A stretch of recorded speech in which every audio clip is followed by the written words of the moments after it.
Controversy controversy controversy, বিতর্ক বিতর্ক বিতর্ক, ইউটিউবের মধ্যে চারিদিকে শুধু বিতর্ক বিতর্ক বিতর্ক, সমস্ত কিছু মন্তব্য নিয়েই বিতর্ক সৃষ্টি হচ্ছে।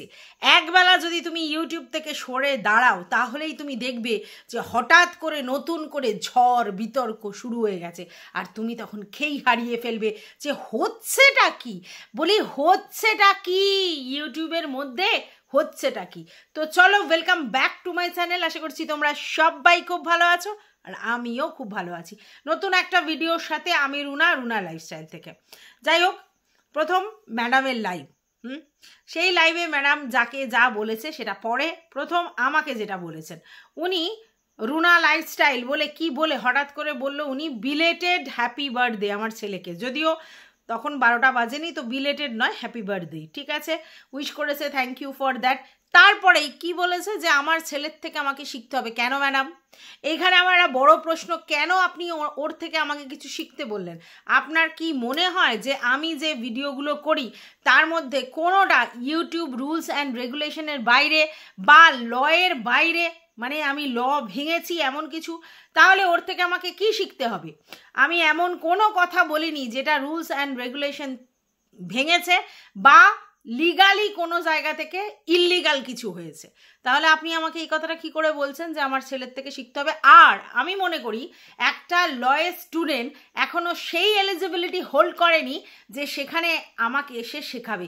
সে নিজেই একজন পড়ুয়া এবং শিখছে, তো এখনও সে লয়ার হয়নি, এখনও সে সেইভাবে প্র্যাকটিস করে উঠতে পারেনি, তো আমাকে কি শেখাবে?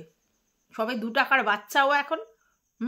আপনি আমাকে ফট করে বলছিলেন যে ছেলের থেকে শিখতে। কি ছেলের থেকে শিখবো আমি? আর কি ভুল করেছি? মানে আপনার চোখে আমার ভুলটা কি হয়েছে যার জন্য আপনি বলছেন? আমি কিউআর কোডের খিলাফ, আমি ফোন নাম্বার দেওয়ার খিলাফ, এবং আমি সেখানে বলেছি বোতলেশ্বরী এবং সীমাদি সেম কাজটা করেছে।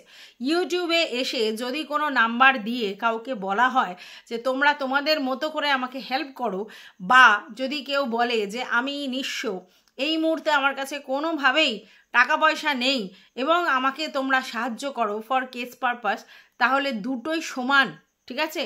মানে টাকা তোলার জন্য তো এখানে আসেনি আমরা এখানে পরিশ্রম করতে এসেছি, পরিশ্রম করে টাকা ইনকাম করতে এসেছি। তো আমি দেউলিয়া হই, আমি যাই হই, আমি কেন আমার ভালোবাসার মানুষদের ইমোশনাল সুড়সুড়ি দিয়ে টাকা পয়সা ক্লেম করব? এটা অবশ্যই দুজনের ক্ষেত্রেই প্রযোজ্য। একজন কিউআর কোড দিয়েছে, একজন ফোন নাম্বার দিয়েছে, দুজনেই টাকা চেয়েছে তার ভিউয়ার্সদের কাছে। হ্যাঁ, ডাইরেক্টলি সীমাদি হয়তো টাকার কথা বলেনি যে আমাকে টাকা দিয়ে সাহায্য করো, কিন্তু যেভাবে উনি মিনিংটা করেছে তাতে এটাই বোঝা যাচ্ছে যে তোমরা প্লিজ আমাকে হেল্প করো। আর আজকের তো উনি তার লাইভে পরিষ্কার বলে দিয়েছে এটা আমার পাবলিক নাম্বার, মানে ফেসবুকে এই নাম্বারটা দেয়া ছিল অনেক দিন আগে থাকতে, তাই সবাই আমাকে যোগাযোগ করতে পারে, সেটাই আমি ইউটিউবে দিয়েছি। এবং আমি বলছি আমি নিঃস্ব, আমি অসহায়, আমার বর অসুস্থ, তাই তার যেহেতু দুটোই ফুসফুস অকেজো, তাই সে আর কতটা ইনকাম করতে পারবে জানি না, এবং আমার ছেলে মেয়ে দুজনেই পড়াশোনা করছে, যদিও এতদিন আমরা জানতাম তার ছেলে বিজনেস দেখে, তার মেয়ে চাকরি করে, ঠিক আছে, কিন্তু আজকে তিনি সেটা ডিনাই করে বলছে যে আমার মেয়েও পড়ছে, আমার ছেলেও পড়ছে, অতএব আমি এখানে নিজে ইনকাম করতে পারবো, তাছাড়া তোমরা আমাকে যে যার পারো হেল্প করো। কিন্তু কিছুদিন আগেই সীমাদি পুরোপুরি ভিডিও বন্ধ করে বসেছিল এবং সমানে বলছিল যে আমার তো খাওয়া পড়া হয়ে যাচ্ছে আমার বরের দ্বারা, তাই জন্য আমার সেইভাবে দরকার নেই। তার মানে উনি মানে পরের দিকের কথা ভাবেনি, এটা পরিষ্কার। তো আজকের উনি ডাইরেক্টলি টাকা চেয়েছে। এইবার যেখান থেকে আপনার সাথে ওনার মতবিরোধ হয়েছে সেটা বুঝলাম যে আপনাকে উনি পার্সোনালি ফোন করেছিল এবং আপনি ওনাকে ধার করতে বলেছেন যে কোনো জায়গা থেকে ধার করে চিকিৎসা করো। এটা খুব একটা খারাপ বুদ্ধি না, এটা তো স্বাভাবিক। যখন আমরা বিপদে পড়ি তখন কারো না কারোর কাছ থেকে তো ফিনান্সিয়ালি হেল্প নেওয়ার চেষ্টা করি, এবং সেক্ষেত্রে সেটা অবশ্যই ধার হিসেবেই নেওয়ার চেষ্টা করি, কেউ তো আর এরমভাবে দান করবে না।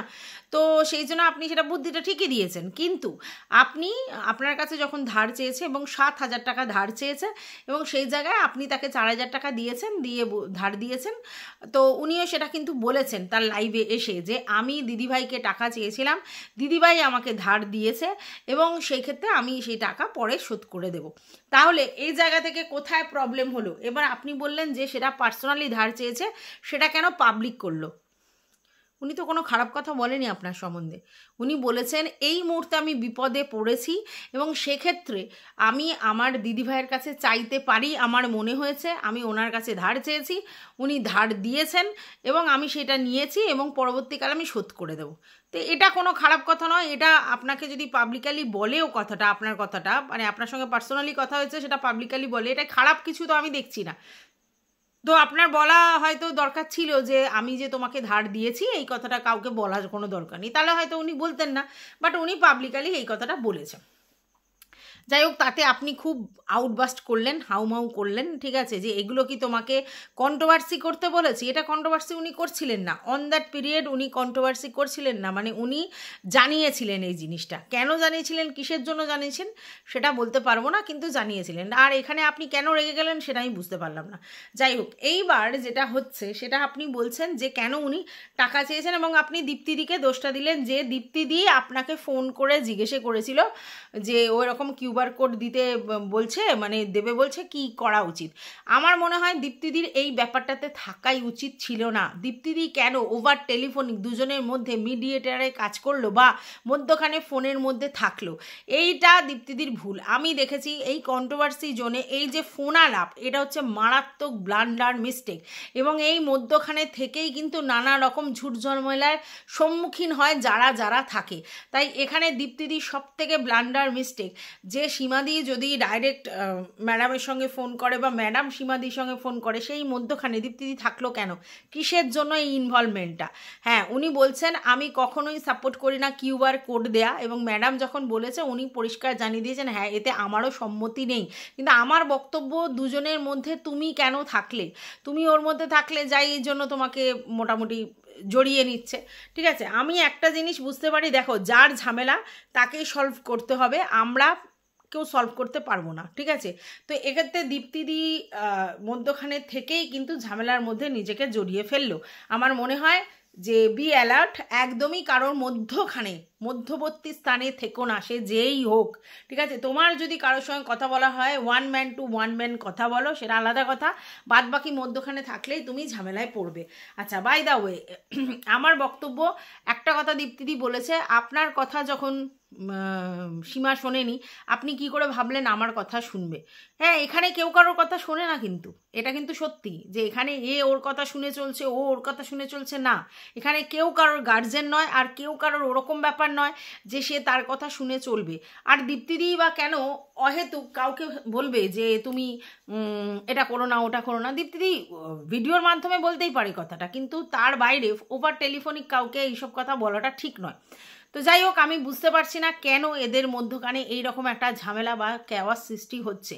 আজকের যেটা জানলাম সেটা বোতলেশ্বরীর ভিডিও থেকে, যে নাকি আমাদের ইপু দিদি তিনিও নাকি সাজেস্ট করেছিল এইরকম কিউআর কোড দিয়ে টাকা তোলার জন্য। কাকে না, ওই যে আমাদের খোকাকে। হ্যাঁ, খোকার যখন বাচ্চার ব্যাপারটা সুপ্রিম কোর্ট পর্যন্ত যাচ্ছিল, তখন খোকার বাবার সুপ্রিম কোর্টে গেলে যেহেতু ফিজ, লয়ারদের ফিজ 1-1.5 লাখ টাকা হয়, সেহেতু যাতে বাচ্চার বাবার সেই টাকাটা তার ভালোবাসার ভিউয়ার্সরা দেয়, তার জন্য নাকি এই বুদ্ধিটা দিয়েছিল যে বাচ্চার বাবাকেও কিউআর কোড দিতে, এবং সেক্ষেত্রে যাতে বাচ্চার বাবা আর কি মানে সাহায্যটা পায়। আমি একটা জিনিস বুঝি না, এখানে ব্লগার হোক আর কন্ট্রোভার্সি ক্রিয়েটাররা হোক, যে কোনো কারণেই হঠাৎ করে ভিউয়ার্সদের কেন মাথা মোড়ায় বা ভিউয়ার্সদের কেন টার্গেট করে যে তোমরা আমাকে বাঁচাও বা পয়সা দাও বা হেল্প করো কেন বলে।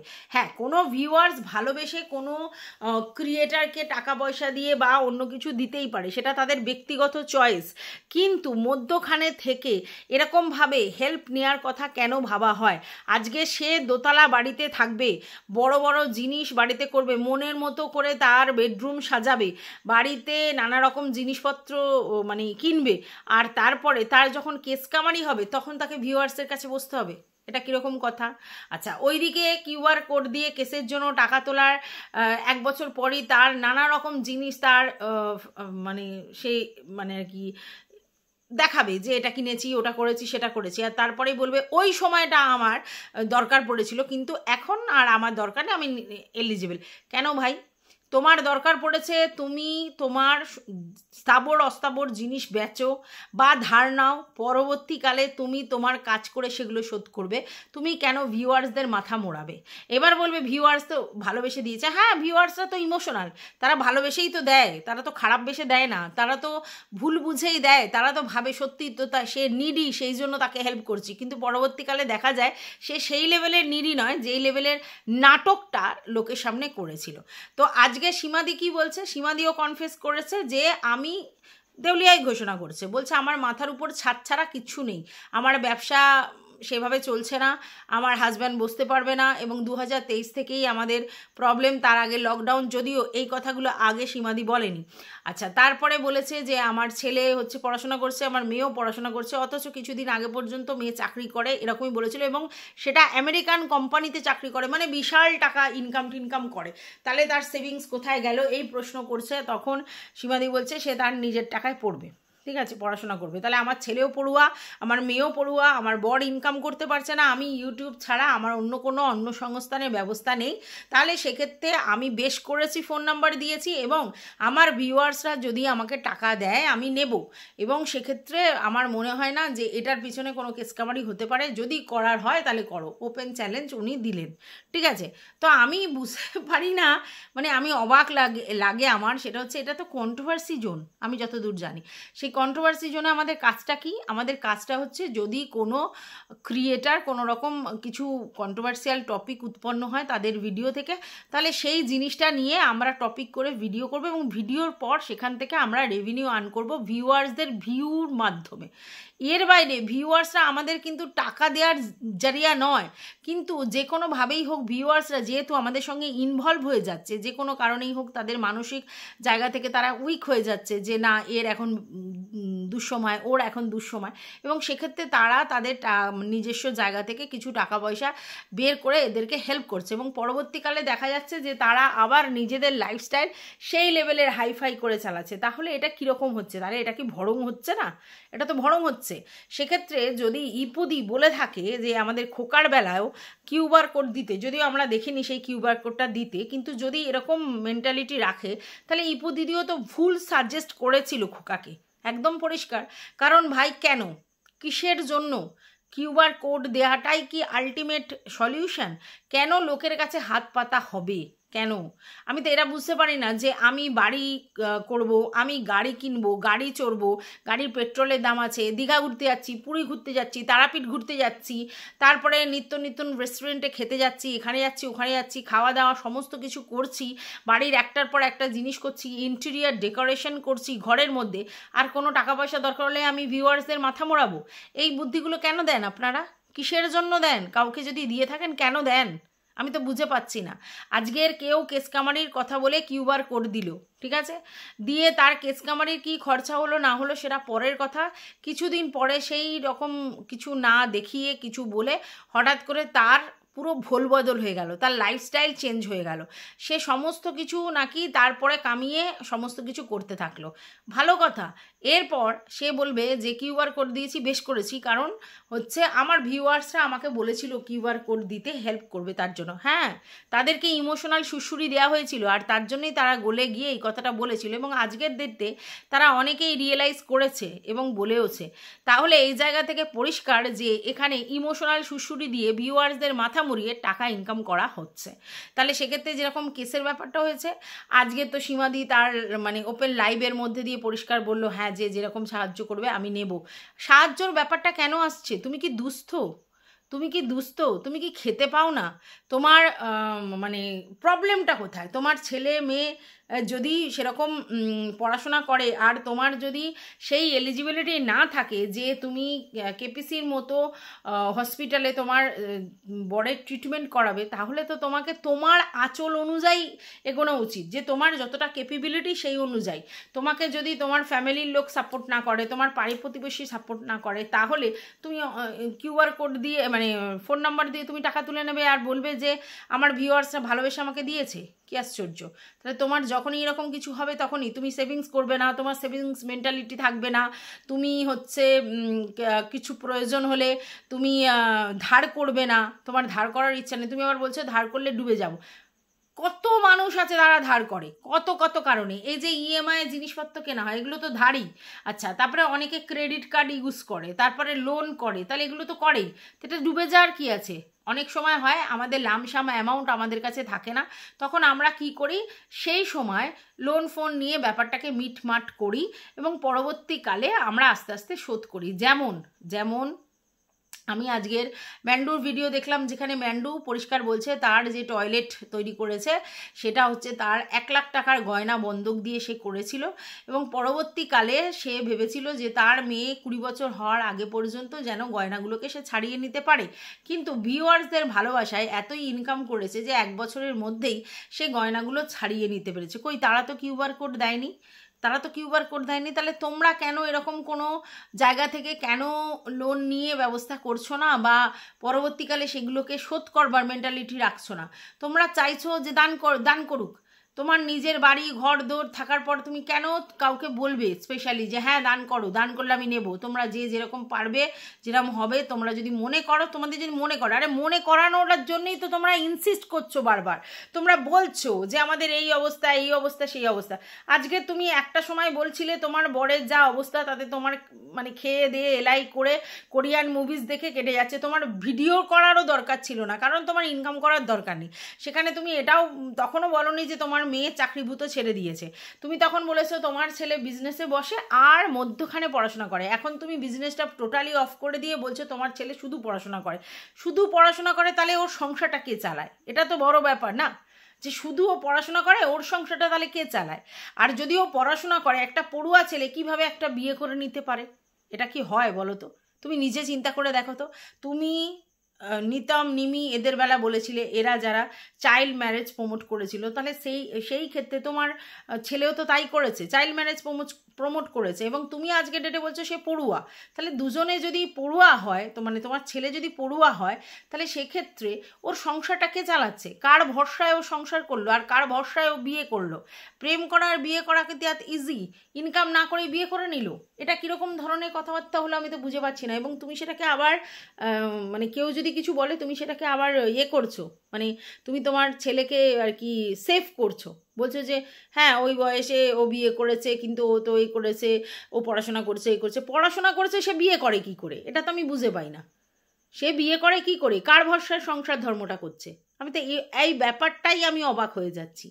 তুমি যে বলছো আজকের কথাটা, এতদিন তুমি বলেছিলে যে ব্যবসা বাণিজ্য করে, তাহলে আমি ভেবেছিলাম হয়তো ব্যবসা বাণিজ্য করে ইনকাম করছে, আর তারপরে বাদবাকিটা হচ্ছে পড়াশোনাও করছে সঙ্গে সঙ্গে। এখন তুমি বলছো তোমার মেয়ের চাকরির ব্যাপারটাতেও যে সেও চাকরি ছেড়ে দিয়েছে। ব্যাপারটা কীরকম একটা লাগছে না বলো? হঠাৎ করে তোমার বরের যখন শরীর খারাপ হলো, তখনই তোমার মেয়ে তার কিছুদিন আগে চাকরি ছেড়ে দিল, তোমার ছেলেও ব্যবসা করতে পারছে না, তোমার ছেলেও শুধু পড়াশোনা করছে, তোমাদের ব্যবসা নাকি এখন অচল হয়ে পড়েছে, তোমার ইনকামই ভরসা। তাহলে যার ইনকামই ভরসা ছিল, তাহলে সে কি করে ইনকাম না করে কোরিয়ান মুভিজ দেখে টাইম কাটিয়েছে? কেন? তুমি নিজে বলেছো যে আমি শুধু খাচ্ছি, দাচ্ছি, ঘুমাচ্ছি আর মুভিজ দেখছি, আমি খুব ভালো লাইফ কাটাচ্ছি, এরকম তো বলেছো। তাহলে যেখানে তোমার পরিশ্রম না করে চলবে না, তুমি সেখানে কি করে শুধু মুভি দেখে এন্টারটেন করে চলেছো? তুমি কেন ভিডিওগুলো করোনি বারবার? তখন তো তোমার ভিউজটা হচ্ছিল, তাহলে তুমি ভিউজটা বন্ধ করে দিয়ে চুপচাপ মুভিজ দেখছিলে, এই করছিলে কেন? এই প্রশ্নগুলো আসছে। হ্যাঁ, তুমি বলতেই পারো আমার ভিউয়ার্সরা আমাকে দিলে আমি বেশ করবে দেবে, আর আমিও বেশ করবো নেবো। দেখো, বেশ করব, বেশ করেছি, সেগুলো সবাই বলতে পারে, আমি যা করেছি বেশ করেছি। তাহলে এই কথাটার কোনো মানে হয় না যে আমি যা করেছি বেশ করেছি। তোমাকে আমি বারবার বলেছিলাম যে তোমাকে খুঁজে নিয়ে, তোমার যখন ফেসবুকে নাম্বারটা আছে, তাহলে অনেকেই তোমাকে নাম্বার খুঁজে নিয়ে তোমার সঙ্গে যোগাযোগ করতে পেরেছে। যদি না পারে, তোমার তো ভিডিওতে ইনস্টাগ্রাম আইডি, ফেসবুক আইডি দেওয়া আছে, তাহলে সেইখান থেকে ডেসক্রিপশন থেকে দেখে, তোমার ওই অ্যাবাউট থেকে দেখে তোমার ইনস্টাগ্রামে বা ফেসবুকেও কেউ যোগাযোগ করতে পারে, সেখান দিয়েও টাকা দিতে পারে। তা তুমি সেখানে কি মানে ফোন নাম্বারটা কেন পাবলিক করলে? আমি তো বুঝতে পারলাম না। এবার তুমি বলবে যে এটা তো কোনো অন্যায় নয়, হ্যান না তার না, অন্যায় ওইভাবে যদি দেখো তাহলে অন্যায় নয়, মানে ইল্লিগাল যদি বলো তাহলে কিন্তু ইল্লিগাল নয়, কারণ অনেকেই ফোন নাম্বার দেয়, অনেকেই ওই কত কিছু করে ধরে, হ্যাঁ মানে বাজে কাজও করে, অনেক কিছু করে। তারপরে সবথেকে বড় কথা, একটা বেশ অনেক বড় ইউটিউবার, সেও তার যখন মানে একটা আঙ্গুল ফাঙ্গুল কি হয়ে গিয়েছিল, তখন সে কিউআর কোডের মাধ্যমে টাকা চেয়েছিল। তাহলে তোমরা যদি মনে করো যে আমাদের সমস্ত জিনিসপত্র ঠিকঠাক ইনট্যাক্ট রেখে আমরা ভিউয়ার্সদের থেকে টাকা তুলে নিয়েই সমস্ত কিছু করব, তাহলে সেটা তো ভীষণ আনফেয়ার কাজ হচ্ছে আমার মনে হচ্ছে। তো যাই হোক, এইবার চলে আসি আবার ইপু দিদির ব্যাপারে। ইপু দিদি কী করে এত সেন্সিটিভ হয়ে যখন আমাদের বোতলেশ্বরী এবং কিমা দিদির কিউআর কোড এবং ফোন নাম্বারে অবজেকশন তুলছে, তাহলে সে ভাই কি করে আমাদের খোকাকে বলেছিল যে তোমার যখন প্রবলেম হবে তুমি কিউআর কোড দেবে? যে কিউআর কোডের খিলাফ, যে ফোন নাম্বার দেওয়ার খিলাফ, সে তো সবার বেলাতেই খিলাফ হবে। তাহলে সে কি করে সাজেশন দেয় খোকার মতো একজনকে, যার বাড়ি গাড়ি রয়েছে, বাইক একটা না দুটো রয়েছে, 4 চাকা রয়েছে, ঘর দোতলা হচ্ছে, শেড হচ্ছে, পাঁচিল হচ্ছে, ঘর ইন্টেরিয়ার হচ্ছে, এমন একটা ছেলেকে কি করে কিউআর কোড দেওয়ার কথা বলে? কেন বলে? সে কি দুস্থ দৈন্য? মানে তোমরা কি সবাই ইউটিউবে এসে নিজেদেরকে দেউলিয়া দুস্থ ঘোষণা করতে এসেছো? তোমরা কি খেটে ইনকাম করবার মেন্টালিটি রাখছো না? এই প্ল্যাটফর্মটা কিন্তু মানে তোমরা অ্যাকচুয়ালি ভিক্ষার জায়গা বানিয়ে দিচ্ছ। তোমরা কেউ এখানে ইনকামের মতো করবে এই মেন্টালিটি রাখছো না। তোমরা চাইছো যে সবাই মানে এরকমভাবে কিউআর কোড দিক, ফোন নাম্বার দিক, আর ইমোশনাল ফুল হয়ে ভিউয়ার্সরা সবাইকে টাকা দিয়ে বেড়াক। এটা কি সেই জায়গা? এবার তোমরা বলবে যে আমরা তো কারোর থেকে জোর করে নিইনি। কেউ কারোর থেকে জোর করে ওরমভাবে নেয় না। কেঁদে কেটে ঝামেলা করে কষ্ট দেখিয়ে আমার সমস্ত কিছু মানে আমি এখন অক্ষম, এগুলো দেখিয়ে যদি টাকা তোলা হয়, তার মানে সেগুলো বলা হয় ইমোশনাল ফুল বানানো। তো তোমরা কি ভিউয়ার্সদেরকে ইমোশনাল ফুল বানাতে এসেছো? আমি সেটাও বুঝতে পারছি না। যাই হোক, আমি জানি না ম্যাডাম হঠাৎ করে উত্তেজিত হয়ে লাইভে এই কথাগুলো কেন বললো আর কি, যে তুমি এটা কেন পাবলিক করেছো না? আপনি কাউকে ধার দিয়েছেন, সে আপনার ধার শোধ করে দেবে। আর পরবর্তীকালে এটাও বলেছে, এবং আপনি তাকে হেল্প করেছেন সেই কথাটা সে জানিয়েছে। তো এটা তো খারাপ কিছু নয়। আপনি এত উত্তেজিত হলেন কেন? এবার আপনি বললেন এটা পার্সোনাল জিনিস, কেন পাবলিক করলো? হ্যাঁ, পার্সোনাল জিনিস, যেহেতু আপনিও একটা পাবলিক ফিগার ও উনিও একটা পাবলিক ফিগার, সেহেতু সেটা বলেছে যে আমার বিপদের দিনে আমার দিদি ভাই, তোমরা যারা বাজে বলছিলে, কিন্তু আমার দিদিভাই কিন্তু আমাকে হেল্প করতে এগিয়েছে। অবশ্যই উনি হেল্প চেয়েছেন, তাই আপনি হেল্প করেছেন। তো সেটা তো ভালো কথা, এবং সেটা ধার হিসেবে, সেটা তো আরও ভালো কথা। তাহলে তো কোনো কিছু বলার নেই সেই জায়গা থেকে। তা আপনি উত্তেজিত হয়ে গেলেন কেন? আমি তো সেটাও বুঝতে পারলাম না হঠাৎ করে। তারপরে দীপ্তিদিকে ধরে টানাটানি করলেন, এটাও বুঝতে পারলাম না কেন। হ্যাঁ, জানি না, বুঝতে পারছি না কেন করলেন, আর কি কথা হয়েছে, কেন হয়েছে। আর আমি একটা জিনিস বুঝতে পারি না, যে কিছু কিছু হলেই আপনারা ওভার টেলিফোনিক সেগুলো আবার সলিউশন করেন কেন, সাজেশন দেন কেন? যাই হোক, এইবার শুনছি যে আপনি দীপ্তিদিকে দিয়ে সীমাদিকে মানে কন্ট্রোভার্সি করতেও বারণ করিয়েছেন, যে এই সময় যেহেতু হাজব্যান্ডের শরীর খারাপ, সেহেতু কন্ট্রোভার্সি যেন না করে।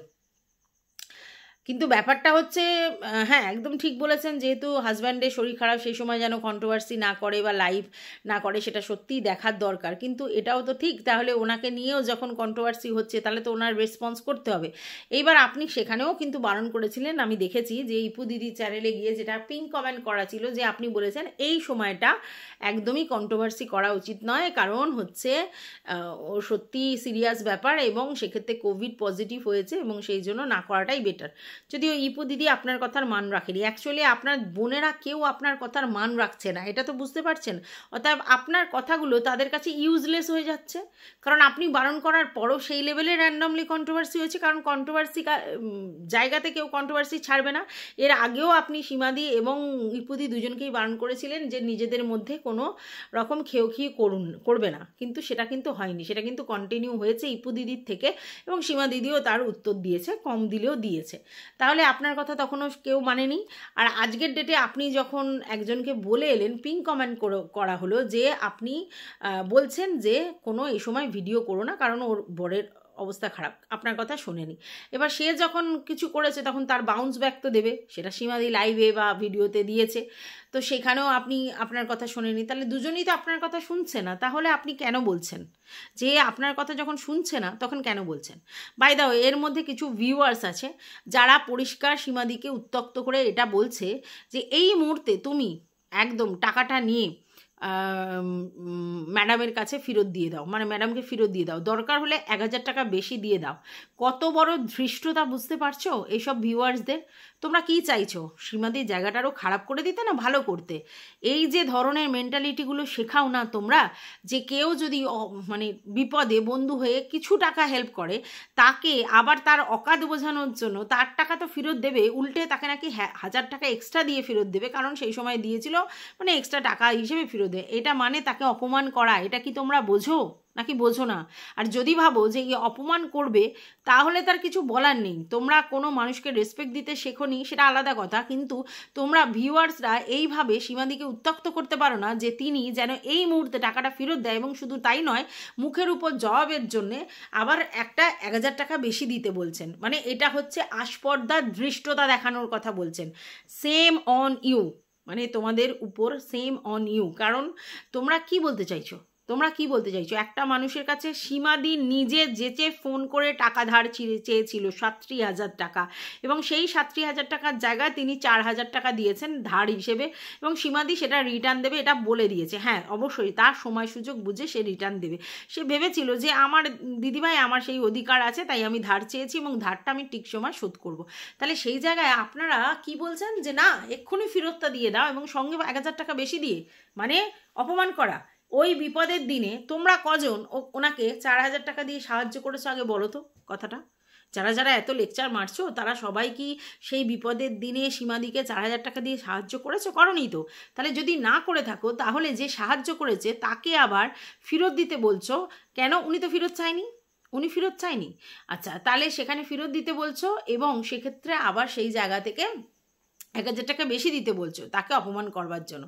This is not fair. খুব অন্যায় কাজ হবে যদি এরকম করে থাকে। যাই হোক, সীমাদি নিশ্চয়ই সেই জায়গাটা বুঝবে। তবে এটা উনি বলেছেন যে না, আমি এখন ফেরত দেবো না, আগে আমি আমার বরকে সুস্থ করে নিয়ে বাড়িতে আসি, তারপর ওনার টাকা আমি ফেরত দেবো। এটা খুব ভালো কথা বলেছেন। আর এইটা আমার মনে হয় যখন উপকারী উপকার করে, সেই উপকারটাকে মনে রাখতে হয়। সেখানে অকৃতজ্ঞের মতো তাকে টাকার গরম দেখিয়ে অন্য কারোর থেকে টাকা নিয়ে আবার তাকে ফেরত দেওয়া, এইটা খুব বাজে। সময় সুযোগ বুঝে নিশ্চয়ই দেওয়া উচিত, কিন্তু এই মুহূর্তে দেওয়া মানে তাকে অপমান করা, যে দেখো তুমি বলছো বলে আমি তোমার মুখের উপর ছুঁড়ে মেরেছি। বুঝতে পেরেছো? আচ্ছা, এইবার সীমাদি একটা কথা বললো যে উনি আমাকে 4000 টাকা দিয়েছেন, দিয়ে আবার 4000 টাকা তুলে নেওয়ার জন্যে মানে উনি আমাকেই বেচে লাইভ করছেন। দেখো, ওইটা ওনার কন্টেন্ট। উনি কিন্তু বলেছেন যে আমি ওয়াইটি পরিষ্কার করতে আসিনি, তবে ভুলভাল কেউ কিছু করলে তাকে আমি উপযুক্ত জবাব শিক্ষা দেব, এরকম আর কি। তো তিনি শিক্ষা দেবেন কি জবাব দেবেন সেটা আমার জানার দরকার নেই, কিন্তু আমার বক্তব্য, উনি কিন্তু এই মুহূর্তে কন্ট্রোভার্সিয়াল টপিক নিয়েই লাইভ করে, আমরা তাই দেখে এসেছি। সে খোকার বেলা হোক, টিনুর বেলা হোক, আর অন্য ব্লা বেলা হোক। তাহলে তুমি এখন একটা কন্ট্রোভার্সিয়াল টপিক, তোমার চ্যানেলটা এখন একটা কন্ট্রোভার্সিয়াল চ্যানেল, যেটা নিয়ে কন্ট্রোভার্সি হচ্ছে, আমরা সবাই করছি, উনি বা বাদ যাবেন কেন? মানে ধরো আমি এখন তোমাকে 100 টাকা দিলাম ধরো, আর সেই 100 টাকা দেওয়ার পরে আমি তোমাকে নিয়ে এমন ভিডিও করলাম 500 টাকা ইনকাম করলাম, তাহলে তুমি কি তখন বলবে যে 100 টাকা দিয়েছে বলে 500 টাকার ভিডিও করেছে?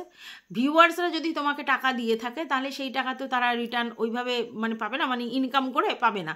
কিন্তু যদি তোমাকে কোনো কন্ট্রোভার্সি ক্রিয়েটার 100 টাকাও দেয়, তাহলে সেই টাকাটা যদি সে তুলতে পারে 500 টাকা করে, তাহলে তুমি কি বলবে ওই 100 টাকা দিয়েছে বলে আমাকে 500 টাকা তুলছে? না, কন্ট্রোভার্সি ক্রিয়েটাররা কিন্তু তার কন্টেন্টের জন্য কন্ট্রোভার্সি করছে, আর তুমি তো এখন হট কন্টেন্ট, এটা তুমি নিশ্চয়ই বুঝতে পারছো, তার জন্য তোমাকে নিয়ে কন্ট্রোভার্সি হচ্ছে। আর তোমার দিদিও বা কেন সেখান থেকে বাদ যাবে?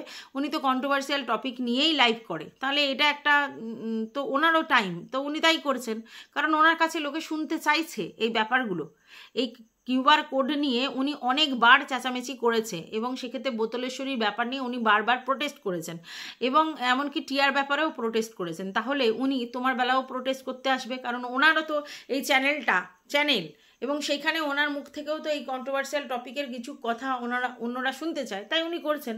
এখানে তোমাকে 4000 টাকা দিয়েছে, সেটা তো উনি এমনিই 4000 টাকা পেয়ে যাবে, তুমি ধার হিসেবে যেহেতু নিয়েছো, তাহলে এখানে এইটা তো আলাদা জিনিস। কন্টেন্ট আলাদা জায়গায়, তোমাকে হেল্প করা আলাদা জায়গায়। তুমি যদি এটা বলো যে ওই 4,000 টাকা দিয়েছে বলে সেটা তোলবার জন্য উনি লাইভ করছে, তুমিও ভালো করে জানো যে লাইভ করে ক পয়সা ইনকাম হয়, তাই না? তুমি তো জানো, মানে উনি যে লাইভটা করলেন, তোমাকে যে 4,000 টাকা দিয়েছে, সেই 4,000 টাকায় কদিন লাইভ করলে উনি ওই 4,000 টাকাটা তুলতে পারে বলে তোমার মনে হয়? তুমি তো নিজে লাইভ করো, ভিডিও করো, তুমি তো নিশ্চয়ই জানো। তাহলে এই বোকা বোকা কথাগুলো বলো বলেই তোমরা কন্টেন্ট হয়ে যাও, আর তারপরেই আবার এটা নিয়ে কন্ট্রোভার্সি হয়। ভালো করে বোঝো।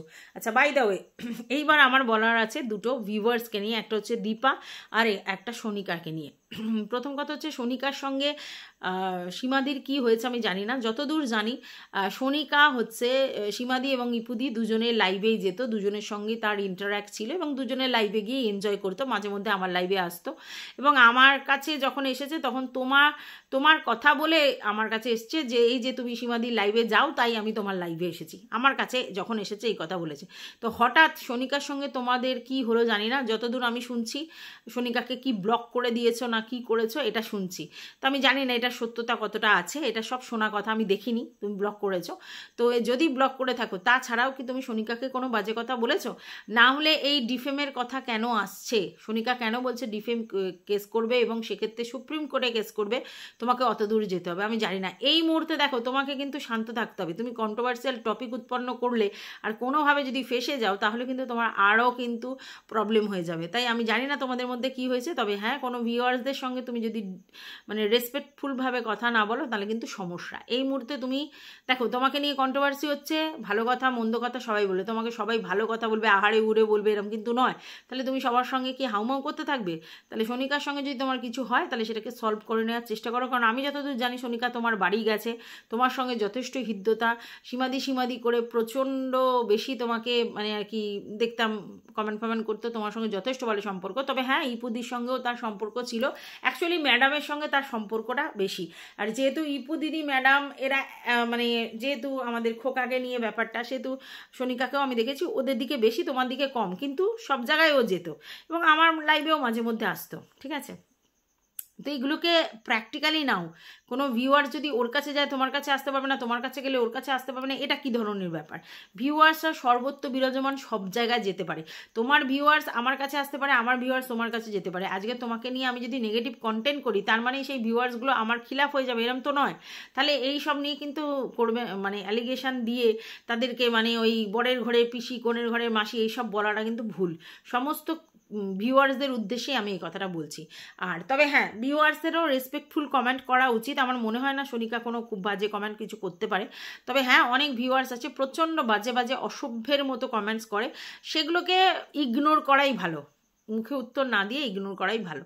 আর একটা হচ্ছে আমাদের দীপা হচ্ছে এমন একটা ভিউয়ার্স যে আমাকে সব সময় উচিত কথা বলে গেছে। উচিত কথা মানে নেগেটিভ কমেন্ট কিন্তু ও সব থেকে বেশি করেছে আমাকে। নেগেটিভ কমেন্ট মানে আমাকে নিয়ে নেগেটিভ কমেন্ট না, আমি যে মতটা প্রকাশ করেছি সেই মতটার এগেনস্টে কথা ও বলে গেছে এবং সেক্ষেত্রে আমি ওর কথার উত্তর যখন দিতে পেরেছি দিয়েছি, যখন দিতে পারিনি দিইনি, কিন্তু আমি ওর কমেন্ট কখনো ডিলিট করিনি। ও কিন্তু আমাকে সেই ম্যান্ডির সময় থেকে দেখছে। ও প্রথমে আমি যতদূর জানি ও হচ্ছে বোতলেশ্বরীর ভিউয়ার্স ছিল, ম্যান্ডিকেও ভালোবেসে বোতলেশ্বরীকে ভিউজ দিত। ম্যান্ডির সঙ্গে যখন বোতলেশ্বরীর ঝামেলা হলো সেই সময় ও এসে আমার কাছে অনেক কমেন্ট করেছে, অবশ্যই বোতলেশ্বরীর কাছেও কমেন্ট করেছে, বোতলেশ্বরী সেই কমেন্ট নিয়ে ভিডিও করেছে। তারপর আমার কাছে এসেছে, আমাকে অনেক কমেন্ট করে গেছে বোতলেশ্বরীর এগেনস্টে, ঠিক আছে? তারপর আমি তখন কিন্তু বোতলেশ্বরীকে নিয়ে পজিটিভ ভিডিও করতাম, তারপরেও কমেন্ট করে গেছে। তারপরে ওকে দেখলাম সীমাদির ওখানে র্যান্ডমলি যেতে এবং তারপরে ওখান থেকে এসে আমাকে কিন্তু প্রায় কমেন্ট করে যেত। কিন্তু আজকের আমি সীমাদির লাইভটা একটুখানি দেখছিলাম এবং সেখানে দেখলাম ও ফট করে একটা জায়গায় বলল যে রুনাদি তো বলছিল যে তুমি ওই গয়নাগুলো মান্থলি স্কিমের যে ব্যাপারগুলোতে ওই থেকে তুমি গয়নাটা করেছো, এরকম ধরনের তুমি গয়নাটা করেছো। ও আমার ভিডিওটা ভালো করে না দেখে গিয়ে দুম করে এরকম একটা কথা বললো। এইগুলো থেকে কিন্তু প্রচণ্ড কন্ট্রোভার্সি ছড়ায়। আমি কিন্তু বারবার বলছি, কিছু কিছু ভিউয়ার্স আছে যারা তাল লাগায় এবং সেক্ষেত্রে কিন্তু কন্ট্রোভার্সিটা ছড়ায়। আমি বলছি না দীপার কোনো উদ্দেশ্য খারাপ ছিল, কিন্তু ও ভুল বুঝেই ভুল কথা গিয়ে বলল। এক ভিউয়ার্স অবশ্যই মৌহাদির কমেন্ট বক্সে একটা কিছু কমেন্ট লিখেছিল যেখানে মৌহাদি সেটা নিয়ে ভিডিও করেছিল এবং আমি সেটা দেখার পরে আমি বলেছি আমি শুনছি যে এরকম নাকি হয়েছে, ঠিক আছে? তো সেই হিসেবে আমি একটা ভিডিও করেছিলাম। অবশ্যই সেই ভদ্রমহিলা যিনি কিনা এই কমেন্টটা করেছে তিনি আমার কাছে এসেও কমেন্ট করেছে যে আপনি একটু ভুল বললেন, বলে উনি আমাকে বুঝিয়েছেন যে মানে কোনো জায়গায় ইনভেস্ট করার ব্যাপার, যেরকম গোল্ড কয়েন বা গোল্ড বিস্কুটে ইনভেস্ট করে এরকম কিছু আংটি, স্পেসিফিক আংটি আছে যে আংটিগুলোতে ইনভেস্ট করলে জিনিসটা হয় আর কি, ইনভেস্ট করে এরকম আংটি পাওয়া যায়। তাই জন্য তাদের গঠনটা সমস্ত জায়গা থেকে এক হয়, মানে এই ইনভেস্ট করে যে আংটিগুলো সেগুলোর গঠন এক হয়, এবং সেই জন্য সেইটা সীমাদি করেছে। অতএব সীমাদি যদি মান্থলি ইনভেস্ট করে একটা গয়না করতে পারে তাহলে তাদের অবস্থা কি করে খারাপ হয়, তার প্রশ্নটা এটা ছিল। সেই জায়গায় দীপা সেটা না বুঝে গিয়ে বলল যে রুনাদি বলেছে যে তুমি গয়না করেছো এরম করে, হ্যান করে, ত্যান করে। এই যে তোমরা এই মিসলিড করো, এর জন্য কিন্তু ঝামেলা হয়। তুমি পুরো ভিডিওটা দেখোনি, বোঝোনি, দেখলেও বোঝোনি, আর গিয়ে ওখানে উল্টো কথা বলছো। এগুলো করো না, এগুলোতেই কিন্তু তালটা লেগে যায়। ঠিক আছে, ভালো করে ভিডিওটা দেখো, বোঝো, তারপরে গিয়ে বলো, কিচ্ছু বলার নেই। আর না হলে এই ধরনের কন্ট্রোভার্সিয়াল টপিক নিজেরা ছড়িও না। তাতে কি হবে, আর 5টা ভিউয়ার্স ভাববে সত্যিই তো, সবাই তো আমার ভিডিওটা দেখেনি, তাহলে তারা ভাববে সত্যিই তো, তাহলে রুনা এরকম বলছে বাজে কথা, এটা হবে। দেখো, আমি সীমাদির পীড়িতের লোক নই, আবার সীমাদির আমি হার্ম করব এরকম লোকও নই, আর সীমাদির সঙ্গে আমার কোনো শত্রুতা নেই। ঠিক আছে, তাই আমি কন্টেন্টের জন্য সীমাদিকে কন্টেন্ট করছি, নেগেটিভ হোক পজিটিভ হোক, তার বাইরে কোনো উদ্দেশ্য আমার নেই। ঠিক আছে, আমি অবশ্যই চাই তার হাজব্যান্ড সুস্থ হয়ে বাড়ি ফিরুক, কিন্তু উনি যা কথা বলছে যে এই যে অসুস্থতা ওনার হলো, তারপর উনি যদি বাড়িতে ফেরেন, ওনার টেক কেয়ার করার জন্য থাকতে হবে, উনি আর বিজনেস করতে পারবেন না, সেক্ষেত্রে ওনাদের আরও বেশি খাটতে হবে। এবং ওনার মেয়েও যদি পড়াশোনা করে তারপরেও চাকরিটা করতে হবে, অর্থাৎ ইনকাম তো করতে হবে। যে নিজেদের লাইফস্টাইল বজায় রাখতে গেলে নিজেদেরই ইনকাম করতে হবে। ভিউয়ার্স হোক আর বাইরের কোনো লোক হোক, কতটা তোমাকে দান করবে, আর দানের পয়সা কি তোমার সংসার চলবে র্যান্ডমলি? এইভাবে কারো সংসার চালানো যায় না। এবার এখন অসুস্থতা, এখন সীমাদির অসুস্থ, মানে বড় অসুস্থ, তার জন্য টাকা চেয়েছে, কিন্তু এটা কতদিন? এটা তো বেশি দিন চলবে না, লং টার্ম চলবে না। তাই তাদেরকেই ইনকামের পথ বেছে নিয়ে ইনকাম করতে হবে। যদি তোমার কোনো কমতি হয়, মানে ধরো আমার 5,000 টাকা সংসারে লাগে, এখন আমি যদি 3,000 টাকা ইনকাম করি, 2,000 টাকা আমার কমতি, তাহলে আমি কি আমার ভিউয়ার্সদের কাছে হাত পাততে বসবো যে আমার 2,000 টাকা কম হয়েছে, তুমি তাহলে সেই টাকাটা দাও, নাহলে আমি সংসার চালাতে পারবো না? ওই 2,000 টাকা তুমি কি করে ইনকাম করবে সেটা তোমাকে ব্রেন থেকে বের করতে হবে। তুমি করবে, তোমার মেয়ে করবে, তোমার ছেলে করবে, সে যে করেই করুক, কারণ তোমার বরের যে বিজনেস করার ক্ষমতা ছিল সেটা এখন ল্যাকিং হয়ে গেছে। তাহলে সেই জায়গায় তোমাদের 3জনকেই ব্যাপারটাকে উদ্ধার করতে হবে। সে কিভাবে করবে সেটা তোমাদের চিন্তা করতে হবে। অর্থাৎ ভিউয়ার্সরা এই দায়িত্ব নেবে না। এখন হয়তো তোমার মনে হচ্ছে ভালোবেসে হয়তো কেউ দেবে, কিন্তু সেটা তো লং টার্ম হতে পারে না, তাহলে সেটা কিন্তু ভুল ডিসিশন আবার নিচ্ছ। ঠিক আছে, আর বেশ করেছি, ঠিক করেছি, আমার ভিউয়ার্সদের এই ধরনের কথা বলো না। ঠিক আছে, তাহলে যদি তুমি বলো, তাহলে কিছু লোককে তুমিও আগে ডিজিটাল বিক্রি ফিকিরি বলেছো, তাহলে এই কথাটা তারাও বলতে পারে, বেশ করেছি, ঠিক করেছি, আমার দরকার পড়েছে নিয়েছি। তো এরকম তো অনেকেই শুনেছি যে ডিজিটালি নিয়েছে, কারোর বাবার শরীর খারাপে, কারোর মায়ের শরীর খারাপে, কার নিজের শরীর খারাপে, কার কেসে, কার তোমার বরের শরীর খারাপ। তাহলে তুমি যদি তোমার বরের শরীর খারাপের জন্য নিতে পারো, অন্যজন তার নিজের শরীর খারাপ বা তার মা বাবার শরীর খারাপের জন্য নিতে পারে, তাহলে কে কাকে বলবে? বিড়ালে গলায় ঘন্টাটা কে বাঁধবে? সবাই তো তাই করছে। তাহলে কি এখন আর কন্ট্রোভার্সির জন্য কন্ট্রোভার্সি হবে না? ডিজিটালি আমরা সবাই ভিক্ষা করতে বসে যাব? এটাই কি? তাহলে ভিউয়ার্সরা এন্টারটেনের বদলে শুধু একটা করে রেসপন্সিবিলিটি নেবে যে না, ওর বরকে আমাকে বাঁচাতে হবে, ওর ভাইকে আমাকে বাঁচাতে হবে, ওর বাবাকে আমাকে বাঁচাতে হবে, ওকে আমাকে বাঁচাতে হবে, ওর ছেলেমেয়ের পড়াশোনার খরচ আমাকে দিতে হবে। কেন? যারা পেয়দা করেছে তারা করবে, তাই না? তো কিন্তু আমি শুনছি অনেকের নাকি এরকম টাকা দেয়, অনেকে ভালোবেসেই দেয় অবশ্যই, কিন্তু তুমি করেছো, তোমার দায়িত্ব, অন্য লোক কেন দেবে তোমাকে? যাই হোক, এটাই আমার বলার ছিল। অনেক বড় একটা ভিডিও হয়ে গেল। ভালো লাগলে ভিডিওটা লাইক করো, পাশে থেকে সাবস্ক্রাইব করে অল নোটিফিকেশন অন করে বেল বাটনটা অতি অবশ্যই বাজিয়ে দিও। টাটা।